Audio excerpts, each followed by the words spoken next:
Bonjour tout le monde. Donc aujourd'hui nous allons cibler mon fusil.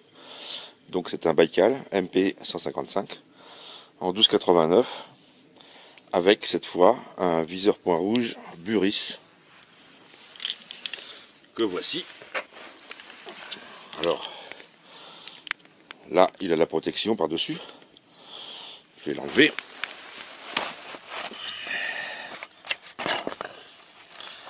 Voilà.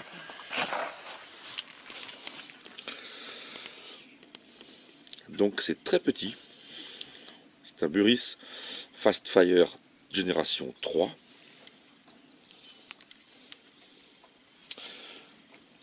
Alors il pèse 25 grammes sans l'embase et avec l'embase il pèse 45. Donc l'embase étant bien sûr la partie basse ici qui vient s'insérer sur un adaptateur Picatinny qui est monté sur le rail de 11 mm de la carcasse du fusil. Alors c'est un point rouge qui a la particularité d'avoir un réglage avec ce petit bouton. Donc vous avez 4 positions.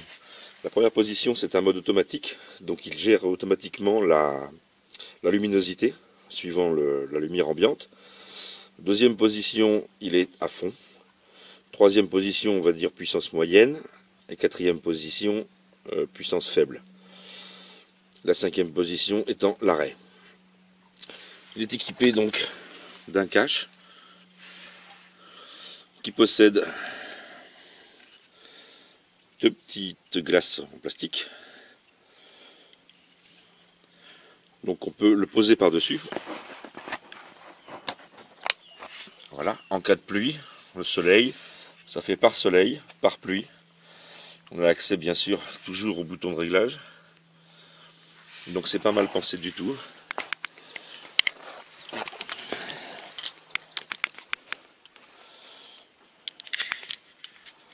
Voilà.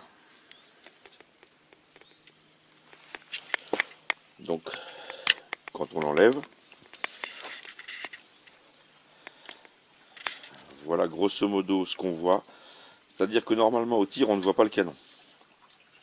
Donc j'ai supprimé le point de mire. Vous avez aussi un petit trait blanc ici qui vous permet de centrer plus facilement. Bon, l'acquisition est assez rapide. Néanmoins, pour un fusil automatique ou pour un calibre 12 ou autre d'ailleurs fusil à grenaille, il faut absolument placer la visée le plus près possible de l'œil. Le plus près possible, donc soit ici, et moi je l'ai coincé en butée de la queue d'aronde. Comme ça il est impossible qu'il avance. Ou alors il existe un montage qui s'appelle Speed Beat, je crois, quelque chose comme ça, où il vient s'insérer en fait entre la carcasse et la crosse. Ce qui fait que vous avez le point rouge très près de l'œil. Vous avez un très large champ de vision, une acquisition super rapide, et vous avez un dégagement de chaque côté du point suffisant pour prendre une avance importante, on va dire. Alors que dans ce cas-là, j'arrive grosso modo, dans cette position-là, à avoir une avance d'environ 2,50 m à 40 mètres. Ce qui est un peu limite. Il faudrait un peu plus. Donc, c'est un peu le même test que je vais faire par rapport au Bushnell TRS-25. Donc il s'est avéré que le Bushnell il est complètement inefficace puisqu'il se dérègle sans arrêt. Donc c'est un outil, je veux dire, voilà, hein, ça commence par M, ça finit par E, voilà, c'est bon à rien. Donc là on recommence. Donc trépied pour le tir. Donc je vais tirer assis avec un appui sous la longuesse. Ici je vais fixer le caméscope et puis à 40 mètres, 40 mètres exactement, voilà la cible.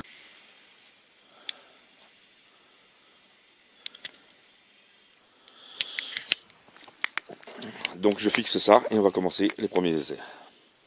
Je voulais quand même dire, voilà, que la distance Elle a été mesurée, bien sûr, au télémètre. Donc je dis toujours au télémètre, mais on ne voit jamais mon télémètre. Alors le voici. Donc c'est un petit télémètre Bushnell. C'est une version spécifique archerie. C'est la Chuck Adam édition, puisque je vous le détaillerai par la suite. Il a une fonction particulière par rapport à la hauteur et au dévers. En fait, il mesure une distance à l'horizontale et il mesure un angle de pente. Donc il est très facile de faire des corrections pour un arc par exemple. Mais par contre, il n'est pas d'une puissance extrême. Il est donné pour dans les 500 mètres, je crois, et grosso modo, tout va bien dans les jusqu'à 180 mètres.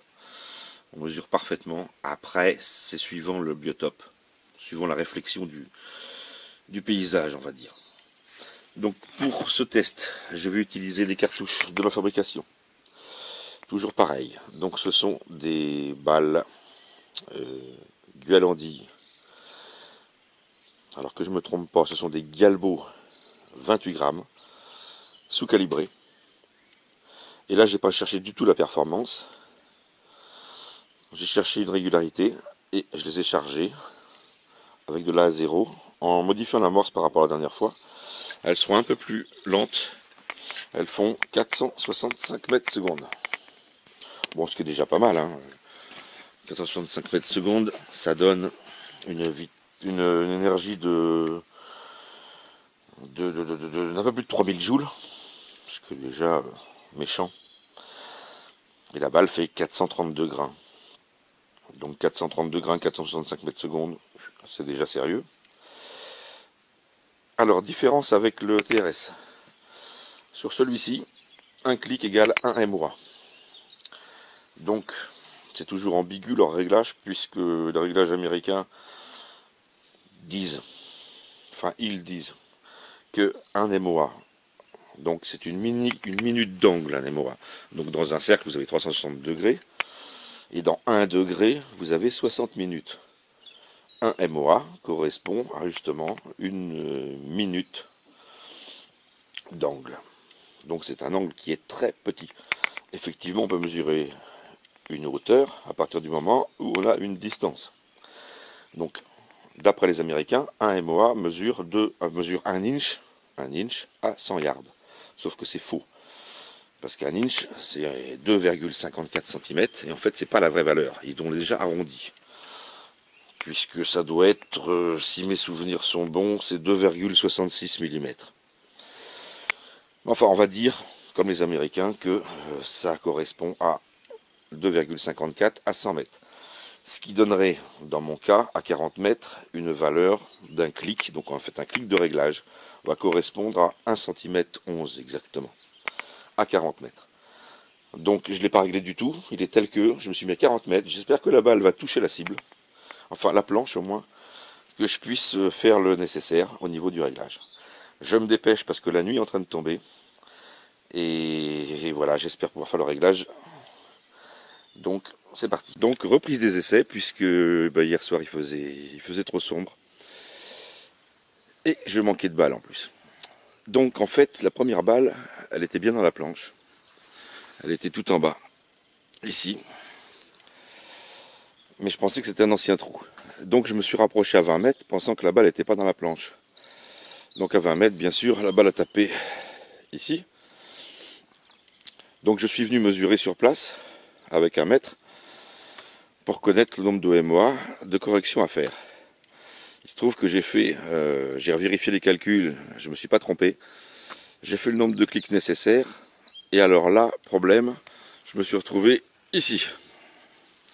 Ce qui veut dire grosso modo que le réglage, c'est pas 1 MOA, ça serait plutôt presque 2 MOA par clic. Alors les clics sont très sensibles sur ce point rouge. Donc est-ce que c'est de ma faute? Est-ce que j'ai loupé des clics? Bon, pourtant j'avais bien gardé. Donc toujours à 20 mètres, j'ai refait une correction. Et voilà, on tape ici. Donc après j'ai refait d'autres corrections, mais c'est derrière la feuille, puisque j'ai tiré 3 autres balles. Je viens de mettre une cible neuve, et là on va repartir donc sur 40 mètres. Donc c'est parti, 40 mètres. 41 mètres exactement. Donc là, j'ai l'air d'être à gauche. Je vais en tirer 3. Sans toucher au réglage pour voir le groupement. Bon, je vais déjà faire une correction sur la droite. Donc là j'ai fait 2 crans uniquement. Il semblerait que je sois juste au-dessus. J'ai du mal à voir d'ici. Je vais en tirer une autre. Je vais aller voir de plus près. Bon, donc je viens de marquer les points. Donc il y en avait 2 à gauche, un trop haut. Les 2 autres pouvaient aller au niveau site.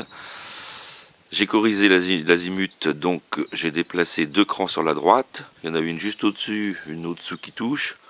Il y a 3 cm et demi entre les 2 trous. Donc on va dire que c'est déjà très bien. Parce que j'ai pas des conditions de tir excellentes. Je connais pas la balle, c'est un canon lisse. Et je suis quand même à 41 mètres. Il y a des fusils tracker rayés qui font moins bien que ça. Donc je vais quand même en tirer au moins 2 autres. Et puis après je vais passer au plomb, voir un peu ce que ça donne. Je vais garder la distance d'ailleurs. Je vais tirer une 50 grammes, je vais changer la cible et je retirerai une 50 grammes plomb. Voir un petit peu où ça tape. Bon, me voilà 3 à droite maintenant. Bon, alors ça ne veut pas dire grand chose parce que mon trépied a bougé au moment du tir, sur le premier tir que j'ai fait. Bon, la hauteur serait bonne. Je vais refaire un cran à gauche.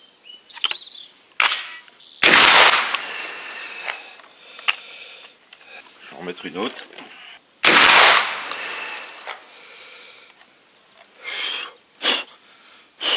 Bon, je vais aller voir, je pense les voir, mais j'en suis pas sûr. Donc je vais aller voir au tir. Voilà, donc je viens de remplacer la cible. Je vous montrerai tout à l'heure. Donc je suis sur les 6 dernières balles, je suis dans un carré de 8 par 8, 8 cm par 8 cm. Donc je pense que bon, faut pas beaucoup espérer mieux dans les conditions où je tire. J'ai pas de vrai trépied. Donc je bouge, le bonhomme n'est pas parfait non plus. La balle non plus, le fusil non plus. Donc 8 par 8 à 41 mètres. C'est pas mal. Donc je passe sur une cartouche plomb numéro 6. C'est une 1276 chargée avec 50 grammes de plomb numéro 6 et elle contient du buffer. La moitié de la charge de buffer BPI. Donc c'est plus violent déjà en tir, parce qu'elles sont assez douces ces balles. Alors on va aller voir s'il est mort. Bon, eh bien c'est pas terrible. Mais alors là ça vient de la cartouche. Bon, je suis peut-être un petit peu bas. Encore que j'en ai en haut. Équilibre droite-gauche. Je suis peut-être un petit peu trop à droite. Mais alors j'ai un trou juste où il faut pas. Voilà. J'ai un trou dans cette partie-là. Bon. Il tomberait, hein. 1, 2, 3, 4, 5. Bon, 5 atteintes. Donc bah, ça va pas. J'avais pas ciblé cette cartouche et je me rends compte qu'elle ne va pas en fait. Bon, c'est tombé quand même pendant la chasse, donc je me plains pas, mais par contre je vois qu'au ciblage, eh ben, c'est pas ça. Donc elle sera à revoir cette cartouche. Puisque la gerbe n'est pas homogène. Alors je vais quand même remplacer la cible et je vais tirer une longue bille XR. Donc je viens de retrouver la bourre de la cartouche que je viens de tirer. Donc c'était une 6 pétales. Voilà, et elle est à 30 mètres de mon tir. Donc 10 mètres de la cible. Ah, et je voulais préciser que sur les balles, bon, elles sont équipées avec 2 demi-coquilles. Que voici. Ces 2 demi-coquilles, je les découpe totalement. Elles sont totalement découpées. Comme ça, dès que la balle sort, les 2 coquilles peuvent se séparer en même temps. Donc ces 2 demi-coquilles, on les retrouve à 10-12 mètres. Voilà, j'en ai un petit peu partout. J'en ai là, il y en a là. Voilà. Il y en a là. Il y en a là. Voilà, donc on les trouve un petit peu partout, autour de 10-12 mètres environ. Elles tombent. Donc voilà, cible changée. Maintenant, je vais tirer une longue bille XR. Alors par contre, grossière erreur de ma part, j'ai complètement oublié de changer le choc tout à l'heure. Donc en fait, j'ai tiré ma 50 grammes avec un choc qui fait à peine un quart. Donc il y avait, bon, elle était pas, la gerbe était mal répartie de toute façon. Mais bon, 5 plombs dans le pigeon à 41 mètres avec un choc qui fait même pas un quart. Je vais en retirer une tout à l'heure. Donc là, j'ai changé de choc, mais c'est des chocs Kix, donc il ne sert pas beaucoup. C'est le X-Full, et par rapport à l'âme de mon canon qui fait 18,4, ce choc, il va resserrer la gerbe de 0,62 mm. Donc je suis encore loin d'un 3/4. Mais nous allons tirer donc la Longbeard, qui est une cartouche particulière, puisque les plombs sont enveloppés dans une résine qui est durcie bien sûr, et qui va se désagréger au moment du tir. J'ai de très très bons résultats avec cette cartouche, c'est sûrement même les meilleurs résultats que je peux obtenir. C'est une cartouche qui contient, qui est donnée pour 50 grammes, mais qui ne fait pas 50 grammes, puisqu'ils tiennent compte du poids de la résine, il doit y avoir environ 46 grammes de plomb. Et c'est du numéro 6 US, donc un petit peu plus gros que le 6 de chez nous, donc un peu moins de plomb encore. C'est parti. Bon, déjà vous voyez qu'elle a l'air de cogner, hein. Elles sont pas hyper violentes à l'épaule en plus. Voilà. Bon, je crois que ça se passe de commentaires. Excellente cartouche. Ça, c'est une excellente cartouche. Je vais cocher les impacts pour voir. Et je suis pas en full, hein, je suis loin d'être en full. Donc voilà, il y a 16 impacts à 41 mètres avec un choc qui est légèrement supérieur au demi. Bon, après sur la planche, c'est difficile de voir puisque j'avais déjà tiré avec l'autre cartouche. Donc là, je vais retirer une des miennes. Je vais retirer une 50 grammes. Et puis après, je finirai par une balle, voir si ça a bougé. Donc voilà ma 50 grammes 6 pétales rapide. C'est pas beaucoup mieux. C'est pas beaucoup mieux. J'ai 1, 2, 3, 4, 5, 6, 7 impacts. 7 impacts. J'ai des manques à gauche. Voilà, c'est pas génial. C'est une cartouche que j'ai pas ciblée de toute façon. Je pense que je vais revenir sur de la 4 pétales et la faire un peu moins rapide. Disons que je vais plutôt revenir sur mon ancienne recette, puisque avec mon ancienne recette, j'avais exactement ça à peu près de moyenne, c'est-à-dire 7 impacts, mais pas 41 mètres, mais à 60 mètres. Donc là, je suis perdant avec ces 6 pétales et ce type de bourre. Voilà, seulement le problème, c'est qu'il faut toujours le temps de cibler, puis voilà, pendant la chasse, c'est pas facile. Donc il faut prendre le temps en intersaison de cibler et de trouver le bon dosage et les bons composants. Enfin bon, elle fonctionne. Mais bon, il y a beaucoup mieux. Bon, donc les deux derniers tirs, je vais tirer 2 balles. Et voilà, on va voir. Bon, j'ai pas fait de point noir sur cette cible, je vais y aller comme ça à l'empirique, mais bon, je la distingue quand même. Et on va voir ce que ça donne. Si je suis pareil ou pas. Je vais quand même en mettre une autre parce qu'il y a un flyer. C'est de ma faute. C'est de ma faute le premier tir. Je suis vraiment pas à l'aise là. Mon trépied tient très mal sur les cailloux.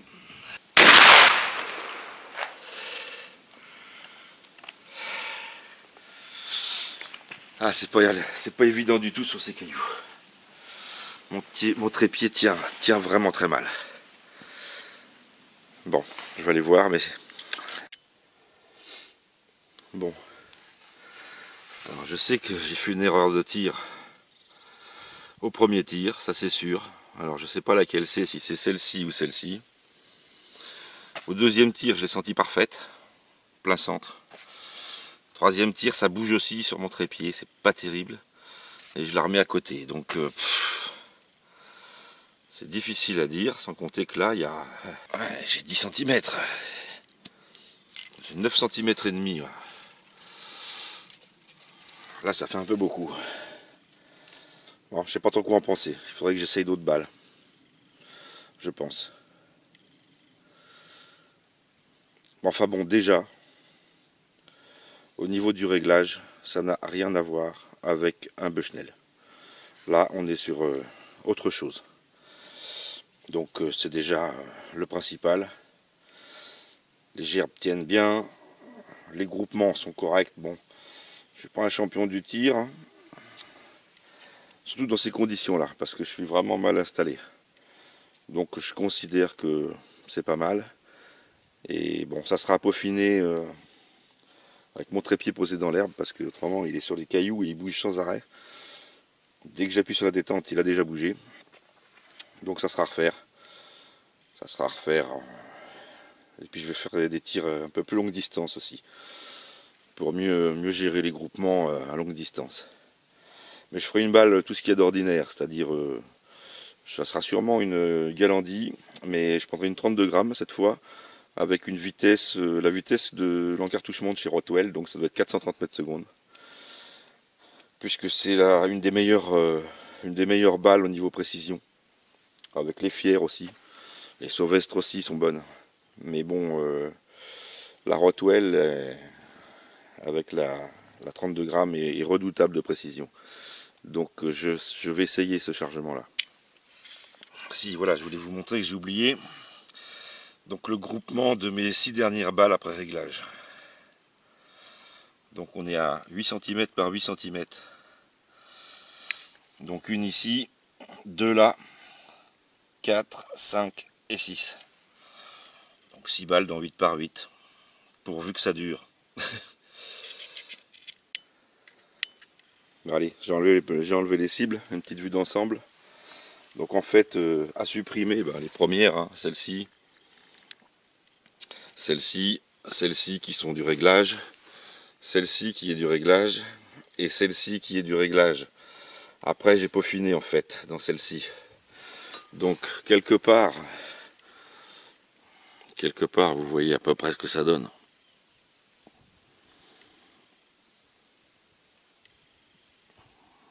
Donc voilà, un chevreuil, un sanglier, 41 mètres, c'est la taille de ma main quoi, ce qui est déjà pas mal. Voilà, bon, eh bien, à plus tout le monde, et merci beaucoup.